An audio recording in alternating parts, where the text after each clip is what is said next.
안녕하세요. 저는 지방에서 음식 장사를 하고 있는 50대 여자입니다. 운이 좋게도 많은 손님분들이 좋아해 주셔서 돈은 쓰고 남을 만큼 충분히 벌고 있습니다. 항상 찾아주시는 단골분들도 계시고 언론에서 가끔 찾아도 주시고요. 그러다 보니 혼자 사는 제게 손님들이 종종 물어보곤 합니다. 언제 혼자가 되셨나요? 그럼 저는 생각에 잠기고는 합니다. 과연 언제라고 대답을 해야 하나 해서요. 물론 그 질문을 한 사람은 제가 남편과 언제 이혼이나 사별을 했나 하는 질문이지만 실은 저는 단 한 번도 결혼한 적도 없고 더 솔직히 말해보자면 제대로 연애도 해본 적이 없습니다. 그저 돈만 열심히 벌었지요. 그러다가 최근에야 함께 살게 되는 가족이 생기다 보니 예전 기억들도 많이 나더라고요. 그래서 그 이야기를 드려볼까 합니다.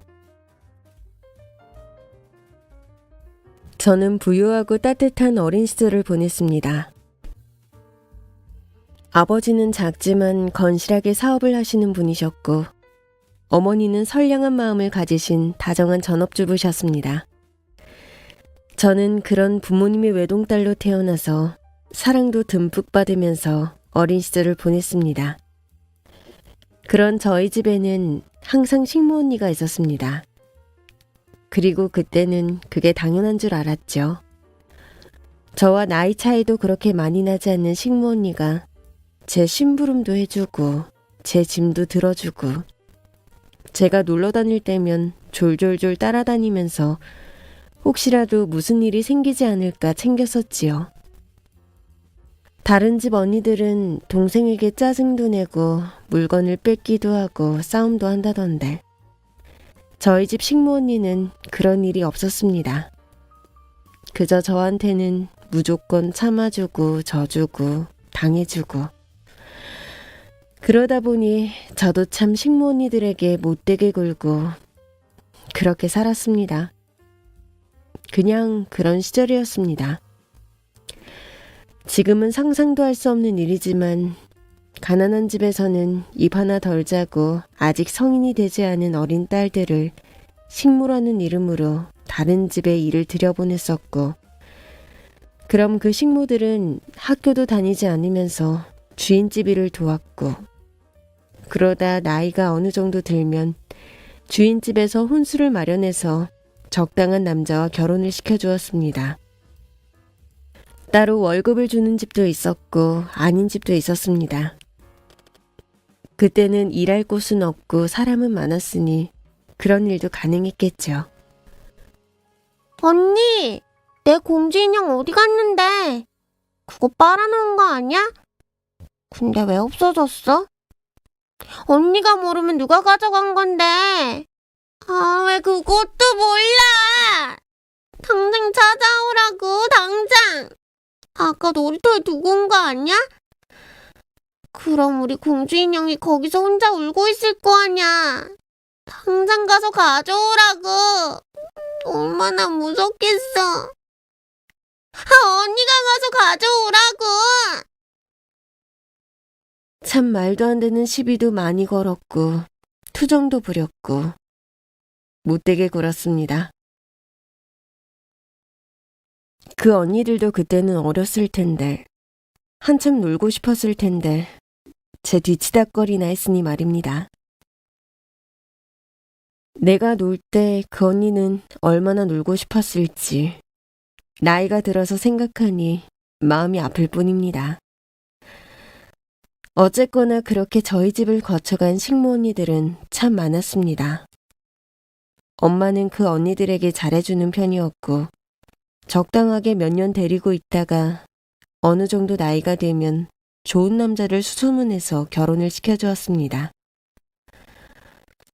그런데 그렇게 저희 집에 오던 식모 언니들 중에 한 식모 언니가 참 예뻤습니다. 어린 제 눈에도 다른 식모 언니들과 달리 유난히 예뻐 보이던 그 언니가 아빠 눈에도 예뻐 보였던가 봅니다. 황당하게도 어느 날 그 예쁜 식모 언니와 아버지가 집을 나가버렸습니다. 은주야, 우리는 이제 어쩌면 좋니? 너희 아빠가 우리를 버렸어. 그 식모년이 우리의 뒤통수를 쳤어. 은혜를 원수로 갚은 거야. 그 배은망덕한 것이. 세상에, 어떻게 이럴 수가 있니? 너희 아빠가 어떻게 그 천하 식모년하고 눈이 맞아서 우리를 버릴 수가 있어. 이래서 천한 것들을 집에 들이면 안 되는 건데, 머리 검은 짐승을 거두는 것이 아닌데, 우리는 이제 어쩌면 좋니?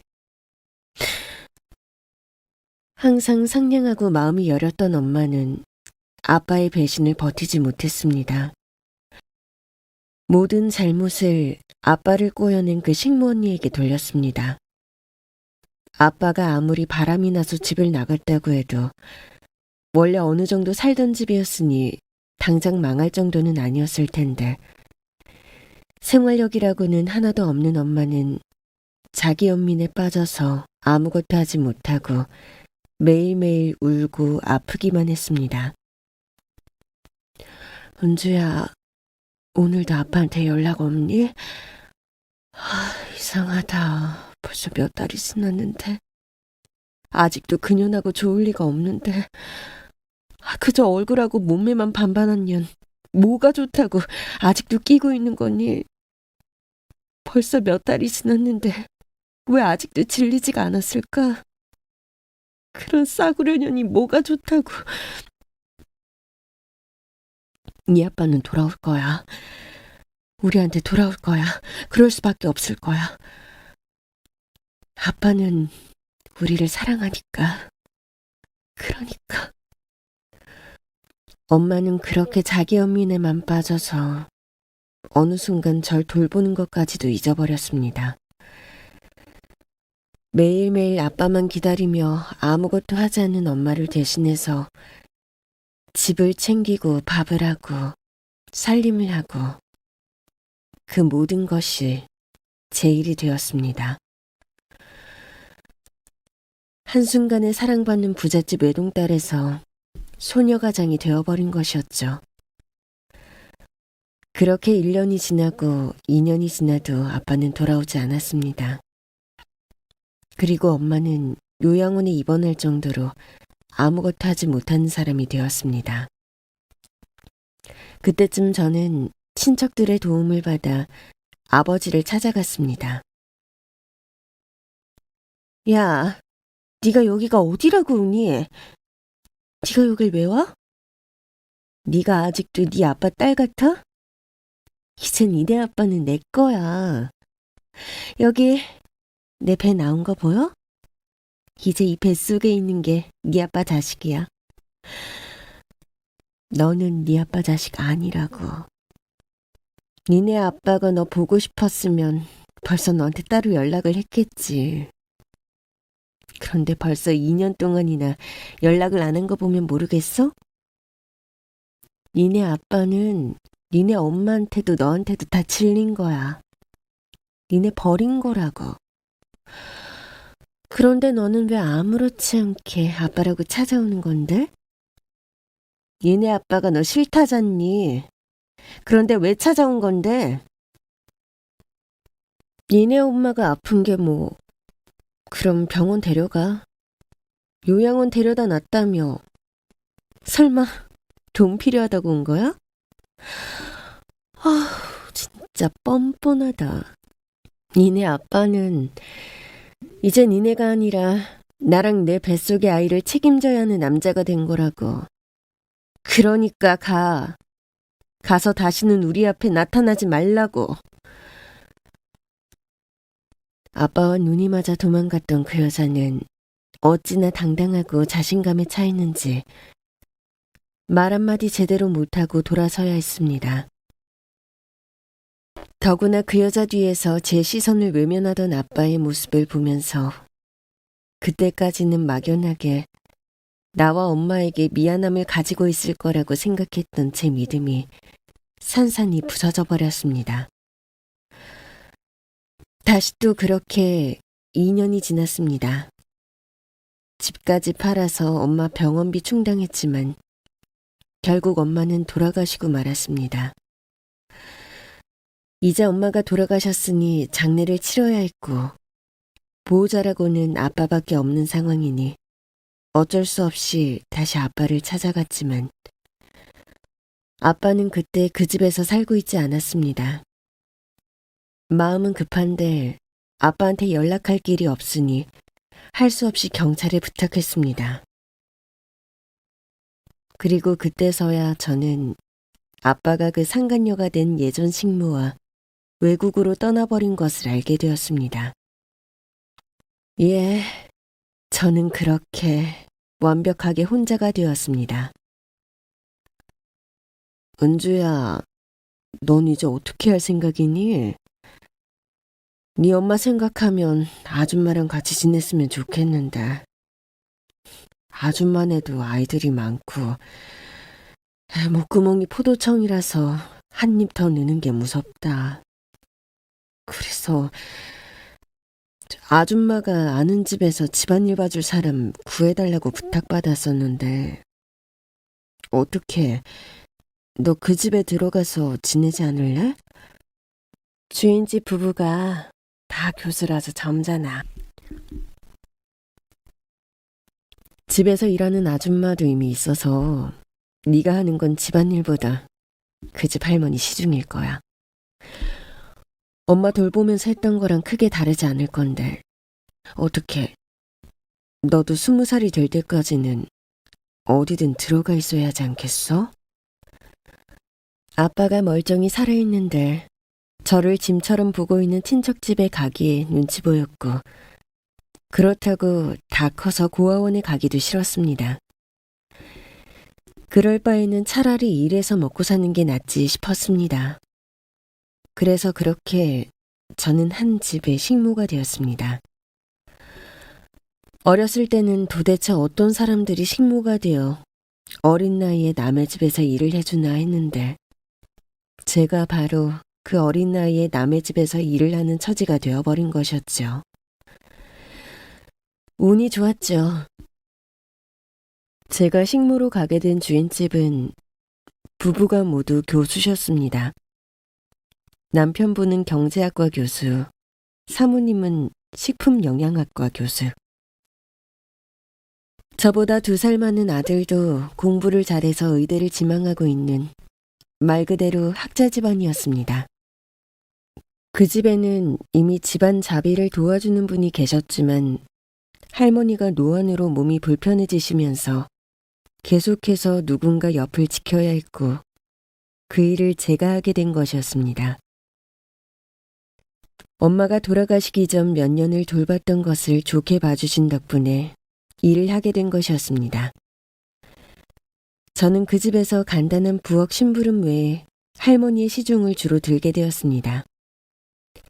크게 전문적인 의료 지식이 필요한 돌봄은 아니었고 그저 이동이 불편하신 할머니를 부축해서 화장실에 갈 때, 씻으러 가실 때, 밥 먹을 때 도와드리는 정도의 일이었습니다.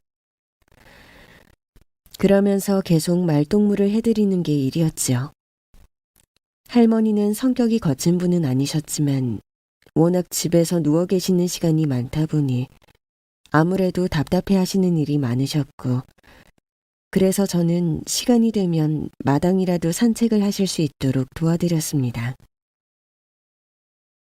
눈이 침침한 할머니 대신 신문도 읽어드렸고 드라마를 보면서 같이 수다도 떨어드렸고 할머니가 아는 예전 친척들, 친구분 험담도 들어드렸습니다.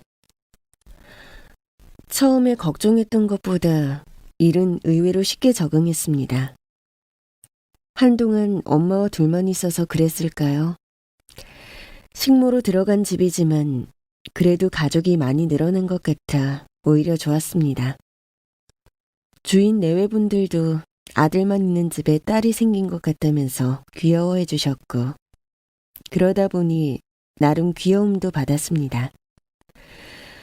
그렇게 그 집에서 5년을 살았습니다. 가족을 잃고 외로움이 컸던 시기라 그럴까요? 저한테는 그 5년이라는 시간이 참 길고도 큰 의미가 있는 시기였습니다. 저는 그곳에서 첫사랑도 경험했습니다. 예, 주인집 오빠였습니다. 그 오빠는 정말 누구나 머릿속으로 상상해볼 법한 그런 이상적인 남자였습니다. 저보다 2살 위였지만 무엇이든 잘하는 어른스러운 성격에 차분하면서도 다정한 사람이었습니다. 저를 포함한 누구에게나 친절했고 의대를 지망할 정도로 공부도 잘하고 종교활동도 열심히 하며 학생의 일도 하고 있었습니다. 저런 사람이 의사가 되면 환자도 참 좋겠다. 그런 생각이 절로 들게 하는 사람이었습니다. 그러면서 저를 볼 때마다 정말 동생이라도 되는 것처럼 잘 챙겨주었습니다. 학교에서 돌아오면 간식을 사다 주기도 했고 할머니가 낮잠을 주무실 때 심심하면 읽으라고 책도 빌려주었습니다.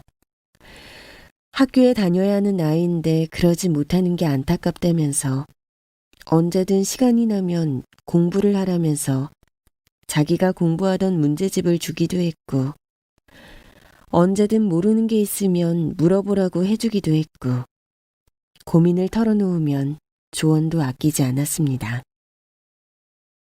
사실 저는 그렇게 공부를 좋아하는 편은 아니었지만 그 핑계로 오빠에게 질문을 하고 책을 받고 하는 것이 좋아 검정고시도 준비를 했었습니다. 그냥 그 오빠랑 같이 있는 그 짧은 시간과 순간이 참 좋았던 것 같습니다. 그렇게 저의 첫사랑은 참 별거 아니게 그러나 꽤 긍정적인 방향으로 진행되었었지요. 결국 오빠는 의대에 들어갔고 점점 더 멋있어졌습니다. 저의 짝사랑은 점점 더 커져갔지만 학교 생활이 바빠진 오빠를 학교에서 볼 수 있는 시간은 줄어들었지요. 그리고 그 시기에 제가 돌봐드리던 할머니께서 노안으로 결국 돌아가시게 되었습니다. 저는 처음부터 할머니를 시중들기 위해 들어온 것이기도 했고 어느새 20살이 넘은 나이가 되었기 때문에 집을 나가는 것이 맞는 상황이었습니다. 그런데 감사하게도 사모님이 잡아주시더군요. 은주야, 내가 널 본 게 벌써 5년이 다 되어가네. 처음에는 너무 어린 너한테 할머니를 맡기는 게 불안하기도 했는데 생각보다 너무 잘해줘서 그동안 너무 고마웠어. 덕분에 내가 마음 놓고 일할 수 있었어. 그래서 하는 말인데 네가 손끝도 야물고 책임감도 있는 것 같고 일을 배우는 속도도 빠른 것 같아서 내가 너한테 일을 가르쳐봤으면 싶은데 네 생각은 어떠니? 뭐 따로 하고 싶은 일이 있는 게 아니면 내 보조 한번 해보지 않을래? 집에서 내가 재료 준비하는 거 좀 도와주고 학교에서 수업하는 거 보조해주고 그러는 건데 어때? 할 수 있겠어?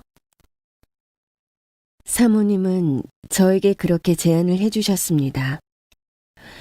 당장 그 집을 나서면 또 어떻게 뭘 하면서 살아야 하나 그저 막막했던 저에게는 너무나 감사한 제안이었습니다. 그래서 저는 그렇게 집안에서도 학교에서도 사모님을 따라다니며 보조를 하기 시작했습니다. 그리고 그런 저를 보며 오빠는 엄마, 이렇게 된 거 차라리 은주도 대학을 보내보면 어때요?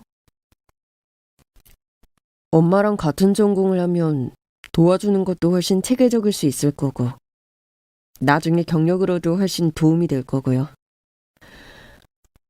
어차피 검정고시로 고등학교 졸업장도 땄는데 이왕이면 대학도 다니면 좋잖아요. 사모님은 그 제안을 긍정적으로 받아들여 주셨습니다. 그리고 저에게 시간이 날 때면 틈틈이 공부를 하라며 학원도 보내주시고 책값도 주시면서 지원까지 해주셨습니다. 오빠는 그런 제 옆에서 간간히 조언도 해주었고 시험이 가까워오면서 공부를 도와주기도 했습니다. 그렇게 저는 집 근처 야간 전문 대학의 식품영양학과에 합격할 수 있었습니다. 와, 우리 은지 기특도 해라. 일하면서 공부하느라 힘들었을 텐데. 붙었네? 오늘은 이 오빠가 쏠 테니까 마음껏 마셔. 서울대 의대에 다니는 오빠에 비하면 초라한 성적과 학교였지만 그럼에도 주인집 가족은 모두 저를 기특하게 생각해 주었습니다. 이제는 대학생이 되어 낮에는 사모님의 일을 도와드렸고 밤에는 공부를 하며 지내게 되었습니다.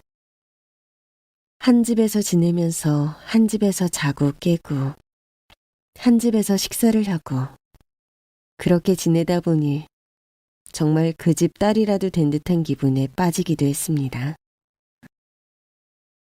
그래서였을까요? 안 될 꿈인 걸 알면서도 가끔씩 그 오빠의 짝이 되어 교수님 부부를 시부모님으로 함께 그 집에서 영영 살아가는 꿈을 꾸기도 했습니다. 물론 그러면서도 제 상황과 주제를 잊은 건 아니었습니다. 그 집에서 살고 있는 건 교수님이었고 사모님이었고 도련님이었지. 정말 제가 그 집의 가족은 아니었으니까요. 그러나 혼자 하는 짝사랑도 안 될 건 없다고 생각했습니다. 과연 누가 상상이나 하겠습니까? 갈 곳 없는 불쌍한 고아나 다름없는 식모아이가 주인집 도련님을 짝사랑하고 있을 것이라고요.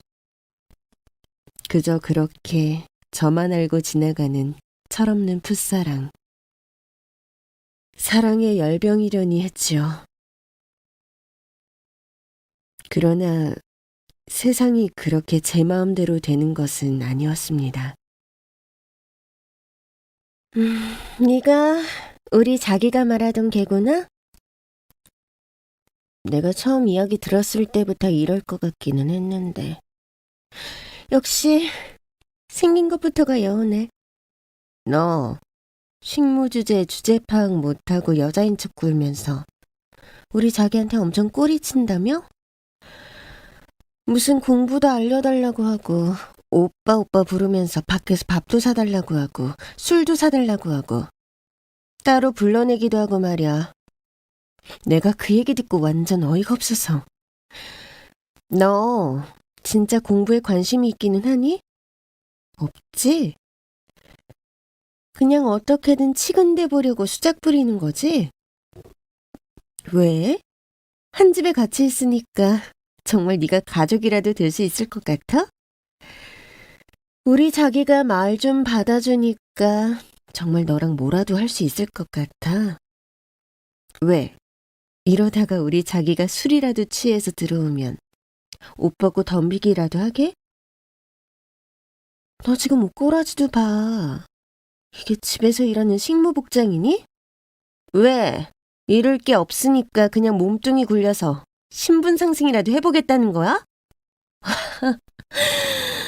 정말 어린애가 생각하는 게 어쩜 이렇게 빤히 보이니? 진짜 영악하고 재수없다, 응? 제 눈에 멋지게 보였던 오빠가 남들 눈에는 모자라 보였겠습니까? 오빠는 대학에 들어간 이후 끊임없이 여자친구가 생겼고 어느 날 결국 결혼한다며 여자친구를 집으로 데리고 왔습니다. 참 예쁘고 늘씬하고 똑똑하고 세련되어 보이는 그런 여자였습니다. 귀한 집에서 곱게 자라난 그런 아가씨 같았습니다. 저처럼 어느 순간 버려져 혼자가 된 식모가 아니라 계속 곱게 자란 그런 아가씨요. 처음 본 순간부터 오빠 짝으로 딱 어울리는 그런 아가씨였습니다. 교수님 부부도 싹싹하게 잘 웃고 말도 잘 건네는 그 아가씨를 아주 마음에 들어하는 것 같았습니다. 차려준 음식도 잘 먹고 물어보는 말에도 대답을 잘하고 그렇게 시원시원하게 잘 웃더니 뒷정리를 돕더니 식사가 끝난 후에는 설거지까지 돕겠다며 저를 따라 부엌에 들어오더라고요. 저는 괜찮다며 한사코 말렸지만 맛있는 음식을 차려줬으니 뒷정리라도 돕고 싶다며 따라 들어온 그 아가씨를 보며 교수님 부부는 더욱 높은 점수를 주는 것 같았습니다. 그러나 저와 단둘만 남게 되자 그 아가씨는 저에게 막말을 쏟아내기 시작했습니다. 우리 자기가 사람이 좋으니까 너 불쌍해서 좀 잘해주는 거지. 설마 뭐 다른 걸 뜨고 착각하는 거 아니지? 그 정도로 주제 파악 못하는 거면 정말 답이 없는데 말이야. 그런데 아까 보니까 나 쳐다보는 눈깔이 아주 재수없더라. 꼭 첩이라도 본 본처처럼? 내가 웃겨서 완전 어이가 없더라고.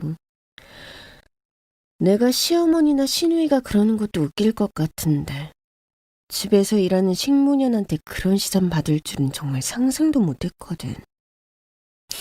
하긴 너같이 없는 애들이 조금만 틈을 보이면 그게 뭔지도 모르고 그냥 덤비고 보지. 나는 불쌍해. 그러니까 피해자야. 뭐 그런 거야?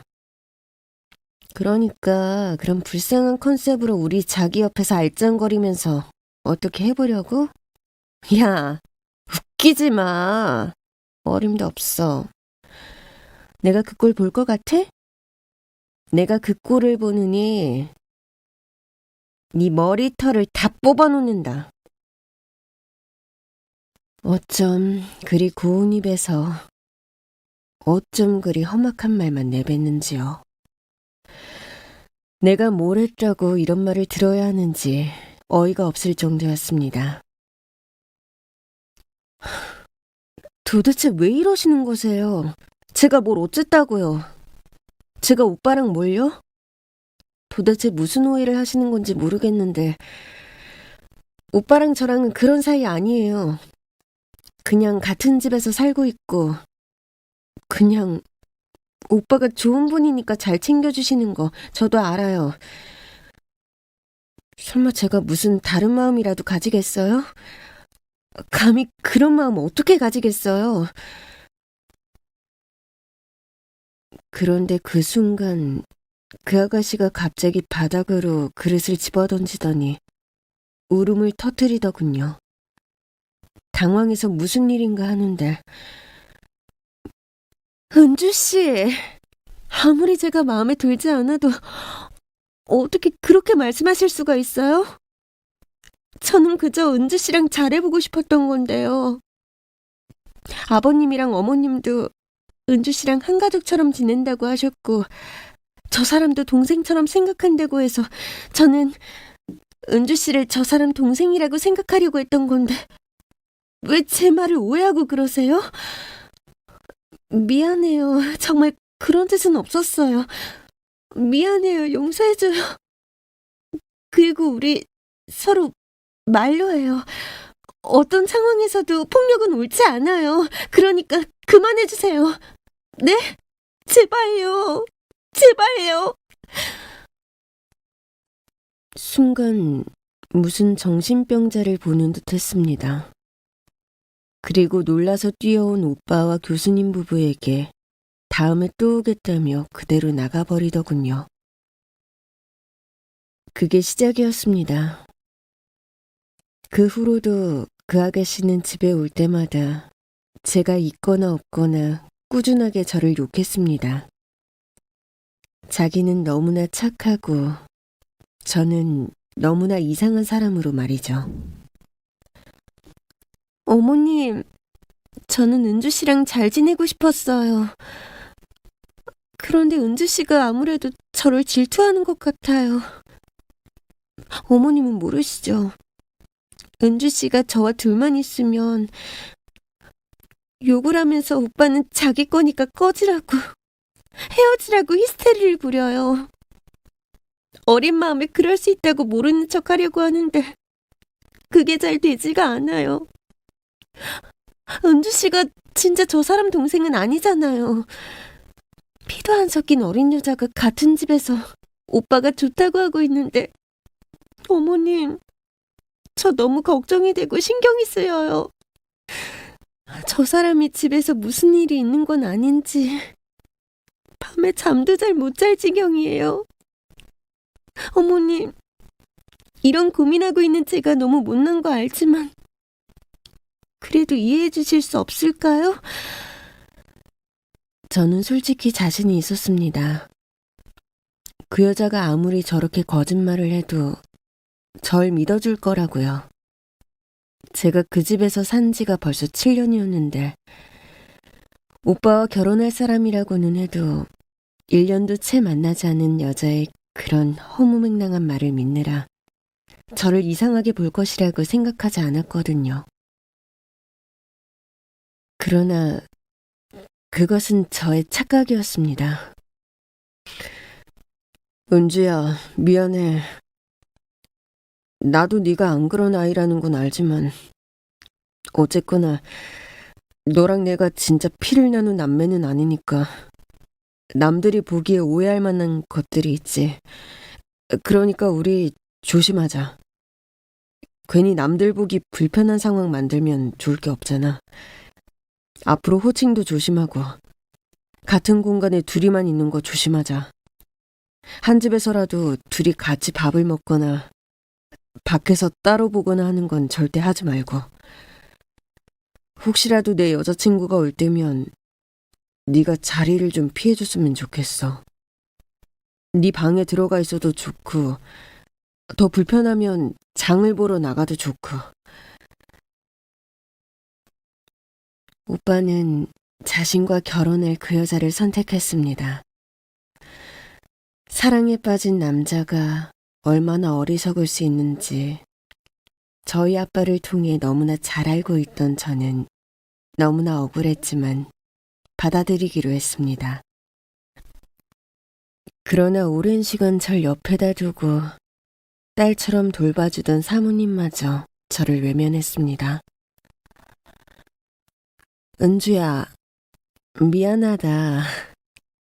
이제 네가 우리 집에서 나가줘야 할 때인가 보다.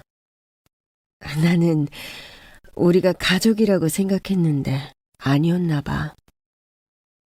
우리 아들이 결혼하겠다고 하는 여자가 널 불편하다고 하는데 어떻게 너를 이 집에 두겠니? 이제 저 애가 우리와 진짜 가족이 되는 건데 너 때문에 우리 집에 오는 게 불편하고 우리 아들과 결혼하는 게 망설여진다면 그건 안 되는 거잖니? 제가 그렇게 가족이 되려고 오랜 시간 노력했는데 그 사람들에게 나는 가짜 가족이었던 것이었습니다.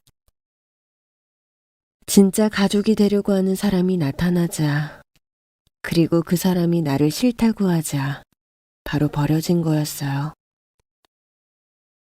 나이가 든 지금 생각해보면 너무 당연한 일인데 저도 그때는 20대 초반이었어서 어릴 때여서 그랬는지 그게 그렇게 배신 같았고 서운했고 상처를 받았습니다. 사모님, 아니 선생님, 저는 정말 아니에요. 어떻게 몇 번 만나지도 않은 여자 말만 믿고 저한테 이러세요? 저 정말 억울해요. 아니에요, 선생님. 저 여자한테 정말 그런 말 한 적 없어요. 아니, 아예 둘이 있을 때 아무 말도 안 한다고요. 그냥 저 여자가 저만 보면 욕하고 억울한 소리하고 시비 걸고 그러는 거라고요. 선생님도 아시잖아요. 절 벌써 몇 년이 보셨잖아요. 그런데 어떻게 절 의심하실 수가 있으세요? 네? 어떻게 저 여자 말만 믿고 저한테 이러실 수가 있으세요? 내가 너를 정말 딸같이 여겨도 며느리를 대신할 수는 없잖니. 나도 이런 내 자신이 너무 싫지만 어쩌겠니. 진짜 내 딸이 며느리 될 아이한테 이래도 고민이 들 판인데 넌 아니잖니? 너도 나이가 들면 우리를 이해할 날이 올 거야. 이거 그동안 네가 일했던 거 월급으로 받는 거 부담스럽다고 해서 적금으로 들었던 거다. 이거면 어느 정도 생활은 될 거다. 가서 자리 잡는 데 보태고 나중에 좋은 남자 생기면 같이 찾아와라. 그럼 다시 서로 불편한 거 없이 보자. 그때는 내가 우리가 네 가족 자리에도 앉아주고 혼수도 마련해줄게. 정말 피눈물이 나더군요. 가족이라고 생각했던 사람에게 외면당했다는 것이 그동안 고마웠던 감정이 모두 사라진 것 같았습니다. 저는 독하게 마음을 먹었습니다. 그래, 내가 이런 취급을 받는 건 내가 가진 게 없어서야. 내가 가진 게 없으니 가족이 되고 싶어 하는 사람도 없는 거야. 그러니 우선 많은 걸 가져야 해. 그래서 그 후 저는 아무것도 돌아보지 않고 돈만 벌기 시작했습니다. 우선 주인집에서 모아줬던 돈을 가지고 명동의 골목에 작은 가게를 얻었습니다. 10평도 채 되지 않는 아주 작은 가게였습니다. 주방과 마주보고 있는 테이블이 몇 개 있는 가게였고 그 가게를 엮고 나니 집을 얻을 돈은 없어 한동안 그 가게에서 숙식을 해결했습니다. 오히려 좋았습니다. 길에서 오며 가며 낭비하는 시간 없이 모든 것을 가게에 투자했습니다. 처음에는 막막하기만 했습니다. 사모님을 따라다니면서 배운 것이 있어 음식에는 자신이 있다고 해도 그것은 엄연히 또래에 비해 자신이 있던 것이지 가게를 내서 성공할 만한 것인지는 몰랐습니다. 그래서 우선 틈새 시장을 공략하기로 했습니다. 모두가 바쁠 때 모두가 하지 않을 음식, 그리고 모두가 받지 않을 돈. 저는 명동에 오가는 일본인 관광객들에게 일본 가정식 아침을 팔기 시작했습니다. 계란말이, 생선구이, 된장국. 단순하면서도 여행 중이면 생각나는 집밥을 제공했고 그것은 성공했습니다. 원가가 많이 들지 않았고 손이 많이 가지 않았고 그저 싱싱한 재료와 부지런함이면 됐습니다. 그렇게 시작한 가게는 조금씩 커져갔습니다. 3년 후에는 2배로 큰 가게로 옮겨가며 제 집을 따로 가질 수 있었고 5년 후에는 그것보다 2배로 큰 가게, 10년 후에는 처음보다 10배는 큰 가게, 그리고 20년이 지난 후에는 서울이 아니라 전주로 내려가 자리를 잡게 되었습니다. 전주로 내려간 이유는 간단했습니다. 오랜 시간 명동에서 장사를 하다 보니 수많은 외국인들을 경험했고 그 사람들에게 진짜 제대로 된 한국의 맛을 보여줄 수 있는 곳에서 제대로 된 식당을 열어보고 싶어서였습니다. 그리고 이왕이면 대한민국 대표 맛의 고장 전주에서 승부를 보고 싶다는 생각이 컸습니다. 그동안 벌었던 돈을 모두 털어서 전주로 옮겨 제대로 성공해보자고 마음먹었습니다. 전주에서 꼭 먹어봐야 하는 식당으로 우리 식당을 손에 꽂게 되는데 딱 10년이 걸렸습니다. 고생은 많이 했지만 그만큼 보람도 있었고 돈도 많이 벌 수 있었습니다. 그런데 어느 정도 목표를 이루고 나니 허전한 것이 사실이었습니다. 이미 나이는 40을 넘어가고 있었지만 여전히 가족이라고는 아무도 곁에 없었고 연애 한번 제대로 해본 적 없었고 그러다 보니 성공했다고 해도 그 성공을 진심으로 나눌 누군가도 없었습니다. 식당이 자리를 잡을수록 사장이 할 일은 줄어들고 돈은 모였지만 특별한 취미도 없고 뭘 하면서 시간을 보내야 할지도 모르겠고 그제서야 나한테도 가족이 있었지. 그런 생각이 떠오르더군요. 두 가족. 식모와 바람이 나서 나를 버렸던 친아빠와 제가 이 일을 시작하기에 밑거름이 되어준 주인집 가족. 과연 나는 어떤 가족에게 보여주기 위해 이렇게 일을 악물고 성공을 한 걸까? 그런 의문이 들었습니다. 한번 찾아볼까 그런 생각이 들 무렵 제 의문을 해소해주고 싶었는지 저를 찾아온 사람이 있었습니다. 어머, 세상에, 소문을 듣기는 했는데 이렇게 큰 가게를 하고 있을 줄은 몰랐네요. 언니, 저 언니 동생이에요. 와, 진짜 성공하셨네요. 그때 바람나 식모와 도망을 갔던 아빠를 찾아갔을 때 그 식모의 뱃속에 들어있던 아이가 세상에 태어나 다 큰 아이가 되어 제 눈앞에 나타난 것이었습니다. 언니, 이렇게 잘 살면서 어떻게 동생을 한번 안 찾을 수가 있어요? 정말 너무한 거 아니에요? 그러고도 가족이라고 할 수가 있어요? 언니, 지금 이렇게 잘 사는 거 다 우리 아빠 돈 가져가서 그런 거죠? 우리 엄마가 그러더라고요. 부자는 망해도 3대는 먹고 산다는데 아빠가 죽고 나서 빚밖에 없는 게 이상했다고. 아무리 봐도 뒤로 돈을 빼돌렸다고밖에 볼 수가 없는데 빼돌렸으면 어디로 빼돌렸겠어요? 딸이라고 언니한테 보낸 거죠? 그래서 이렇게 자리 잡은 거죠? 뭐 어쩌겠어요. 아빠도 핏줄이 땡겨서 그랬나 본데 저도 이해할게요.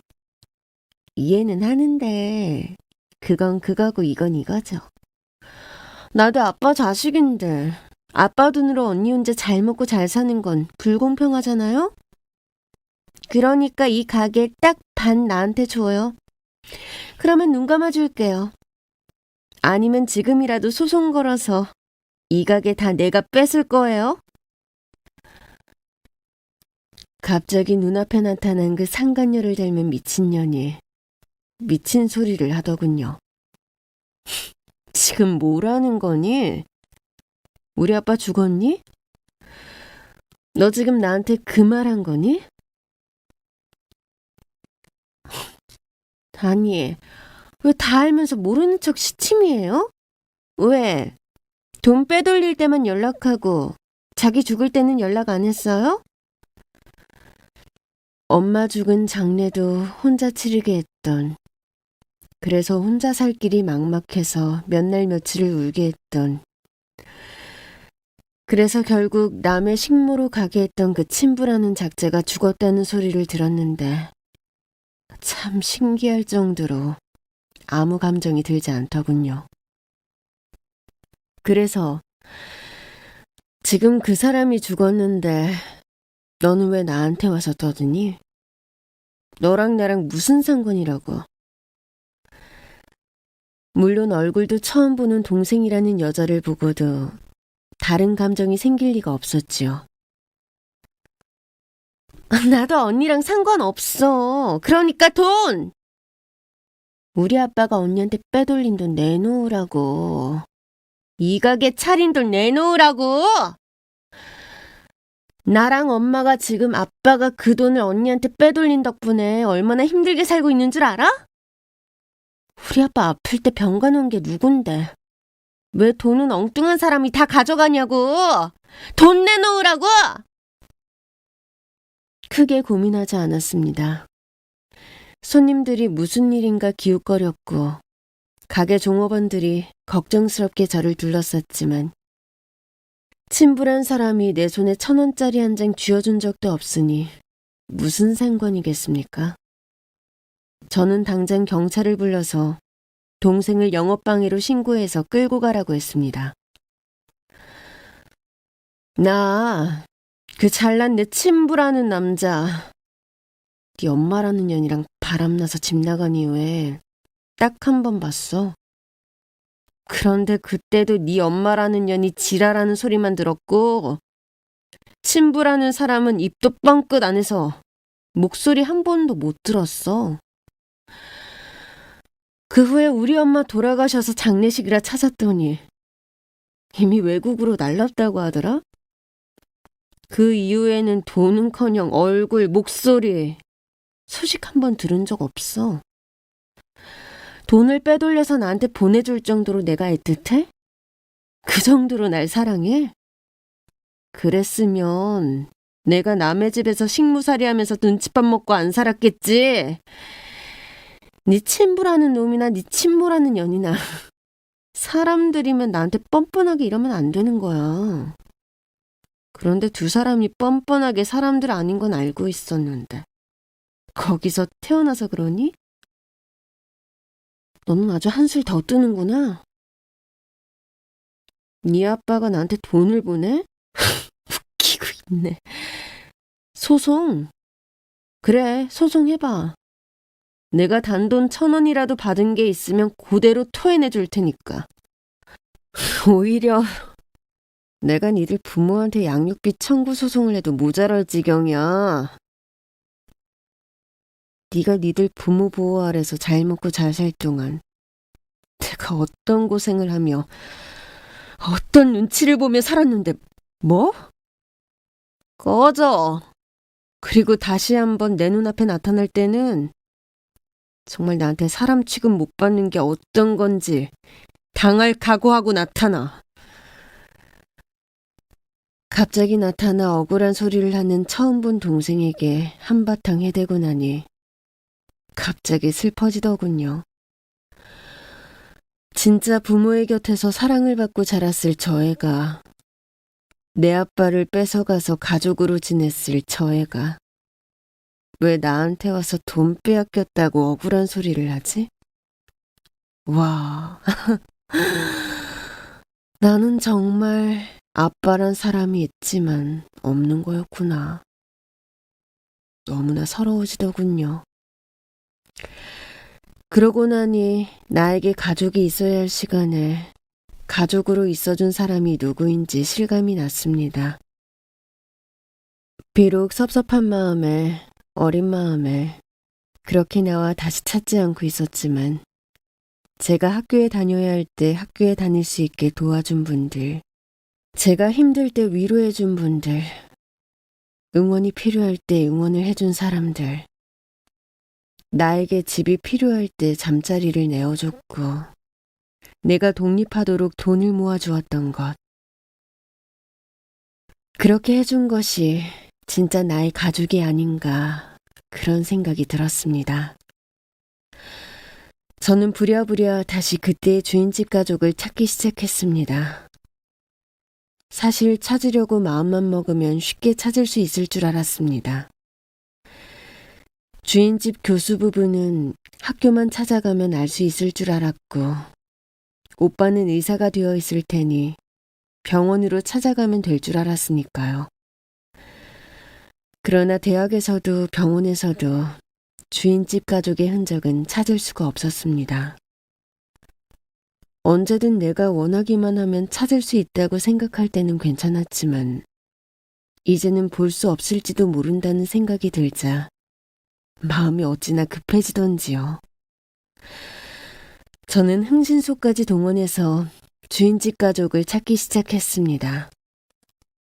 그리고 그때 그 집에서 함께 일했던 다른 식모 언니와 겨우겨우 연락이 닿을 수 있었습니다. 어머, 네가 이렇게 성공을 했구나. 기특대라. 그래, 네가 그때도 성실하고 싹이 보였지. 그래서 사모님도 특별히 이뻐하고 그랬잖아. 그때 너 그렇게 내보내고 얼마나 마음 아파하셨는지 몰라. 그분들이라고 왜 그 여자 말을 믿었겠어. 너를 본 게 몇 년인데. 설마 그 여자 말만 믿고 정말 너를 그대로 쫓아낸 거겠어? 아니지. 너도 나이 들어봤으니 알 거 아니야. 젊은 애들 머리 쓰는 거 다 보이지. 그래도 어떡해. 아들이 결혼하겠다고 데려온 여잔들 결혼 안 시킬 수도 없고. 그냥 너 데리고 있자니 네가 더 상처받을 게 뻔히 보이고. 그래서 할 수 없이 그런 핑계대서 너 내보낸 거지 뭐. 차라리 빨리 독립시키는 게 너 돕겠다 싶으신 거지. 거기다 너 그때 그 주인집 아들 좋아했잖아. 다른 여자랑 결혼하는 거 보면 뭐 좋겠나 싶은 것도 있지. 그랬습니다. 저는 감춘다고 했지만 사실 모두 다 알고 계셨던 거였습니다. 그리고 그분들이 할 수 있는 방법으로 저를 위해 주셨던 거였습니다. 그런데 그때 그럴 게 아니었어. 그 집 아들 그렇게 공부도 잘하고 성격도 좋고 다 괜찮았는데 하필 여자 보는 애 그게 없었던 거잖아. 너한테 그렇게 난리를 쳤던 것만 봐도 성격이 어떤지 빤히 보이지 않았겠어? 결혼까지는 어찌저찌 갔는데 세상 불만 혼자 다 가지고 있고 자기 혼자 불쌍하고 갖고 싶은 건 많고 여튼 살기 팍팍한 여자였지 뭐. 그래서 결혼하고 얼마 있다가 그 집 아들하고 같이 유학을 갔는데 거기서 한인 사회가 다 알 정도로 이 남자 저 남자 다 건드리고 다니면서 바람을 폈나 봐. 그러니 그걸 어떡해. 말린다고 쫓아다니면서 설득하고 매달리고. 그런데 그런다고 그게 말려치나. 결국 그날도 바람피는 부인 겨우 설득해서 차에까지 태웠는데 그 여자가 갑자기 휙가닥 하면서 같이 죽자고 핸들을 돌려버리면서 사고가 크게 났나 봐. 아들 부부 그 길로 둘 다 죽고 그 사고 때문에 물어줘야 할 보상금은 엄청나고. 에휴, 그러다 보니까 주인집 부부도 제정신으로 살 수가 있나. 하나 있는 아들은 갑자기 죽고 재산은 그 사고 보상금 때문에 다 날리고. 그 후로는 그냥 사는 게 아니다 싶게 그러고 있어.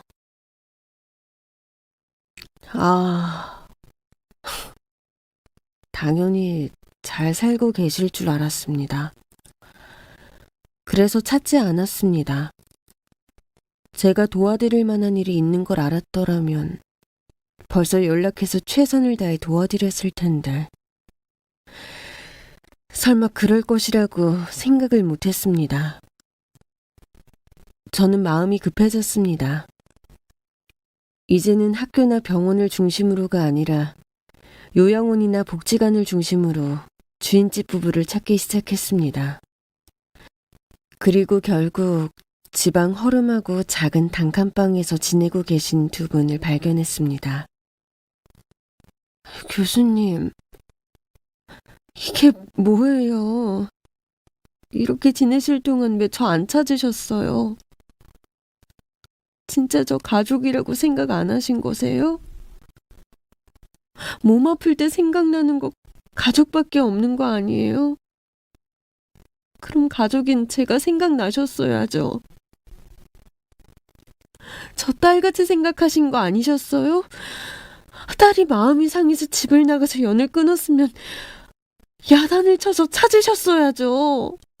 왜 몇십 년을 그냥 두신 거예요? 그리고 왜 이렇게 쓸쓸하고 초라하게 지내고 계신 거세요? 이제는 80살이 넘으신 연세에 너무나 몸고생, 마음고생이 심하셨어서 하루하루 그저 버티고만 계신 듯한 초라한 모습에 정말 억장이 무너지는 듯 했습니다. 그 곱고 당당하던 모습은 어디 가고 너무 작고 생기 없이 마른 나무처럼 감정 하나 없이 말라붙어 보였습니다. 내가 이제 와서 널 어떻게 찾니? 무슨 염치로 널 찾아? 가족이라고 실컷 말해놓고 결국에는 널 내쫓은 거나 다름없는데 너한테 무슨 짐이 되려고 널 찾아. 정말 그날은 얼마나 울었는지 모르겠습니다. 두 분도 저를 잡고 한참을 우셨고 저도 두 분을 붙잡고 오랜만에 마음을 다해 울었습니다. 친아빠가 돌아가셨다는 소리를 들었을 때도 그렇게 슬프지 않았는데 두 분이 이렇게 초라한 모습으로 지내고 계시는 것을 보니 마음이 갈갈이 찢겨지는 것 같았습니다. 그리고 내가 얼마나 두 분을 가족으로 생각하고 그리워했는지 실감이 났습니다. 제가 얼마나 쓸쓸했는지 아세요? 제가 얼마나 힘들었는지 아세요? 제가 얼마나 외로웠는지 아세요? 정말 너무너무 보고 싶었어요. 두 분이 얼마나 보고 싶었는지 말도 못해요. 그래도 찾아와도 되는지 몰라서 저만 보고 싶어 하는 거 아닌가? 자신이 없어서 차마 찾지 못했는데 이게 뭐예요? 저 같은 거 신경도 안 쓰이게 그냥 몰래 훔쳐만 보게 잘 살고 계시지. 저는 당장 두 분을 모시고 집으로 돌아왔습니다.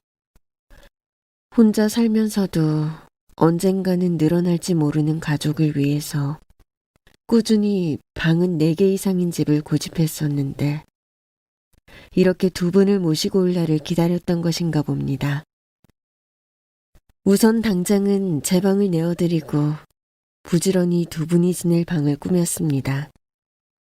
이제 진짜 가족이 된 두 분이 마음 편히 지낼 수 있으시도록 그리고 조금이라도 즐거운 시간을 보내실 수 있으시도록 좋아하시는 책이 잔뜩 있는 서재를 만들어 드렸습니다. 교수님은 이제 눈이 나빠서 책을 오래 볼 수 없으시다고 하시면서도 책 냄새가 좋다고 참 좋아하시더라고요. 사모님을 위해서는 작은 주방을 만들어 드렸습니다. 이제는 요리를 하실 필요도 없고 도구를 쓰시는 게 걱정도 됐지만 저도 요리를 해보니까 가끔씩 직접 요리를 하고 싶을 때가 있다는 것을 알게 됐거든요. 물론 저의 스승님 자격으로 가게에 나오셔서 조언도 해주십니다. 그러면서 시간이 나면 함께 예쁜 꽃도 보러 가고 시원한 바다도 보러 가십니다. 맛있는 것도 먹으러 가고 예전 추억도 이야기합니다. 그러고 있으면 함께 있었으면 더 좋았을 오빠가 그리워지지만 그런 그리움을 함께 할 수 있는 건 역시 우리가 가족이라는 증거일 거라고 생각하며 더욱 돈독하게 지내자고 손을 부여잡습니다. 가족으로 함께하는 추억을 더 만들자며 반려견도 드렸습니다. 매일매일 함께 산책을 하면서 또 다른 추억도 함께 만들어 가려고 합니다. 그동안 서로를 외면하느라 버렸던 시간만큼 더 붙어 있고 많은 기억들을 함께 쌓아가다 보면 세상 누구보다 소중한 가족이 되겠지요. 이제 저는 당당하게 두 분을 부를 때 교수님, 사모님이 아니라 엄마, 아빠라고 부릅니다. 처음에는 어색해 하시던 두 분도 이제 저를 보면서 딸이라고 불러주시면서 딸, 너는 도대체 언제 남자를 데려올 거야? 그렇게 돈만 벌면서 좋은 나이 다 보낼 거야? 얼른 결혼해서 자식도 낳아봐야 할 거 아니야. 그렇게 일만 하면 언제 남자가 생겨? 아유, 취미를 좀 가져야지. 오늘은 엄마랑 쇼핑 좀 가자. 이쁜 옷 좀 사고 머리 좀 하고. 손님 중에 괜찮은 남자 있으면 윙크 좀 해보자고. 라면서 잔소리도 하신답니다.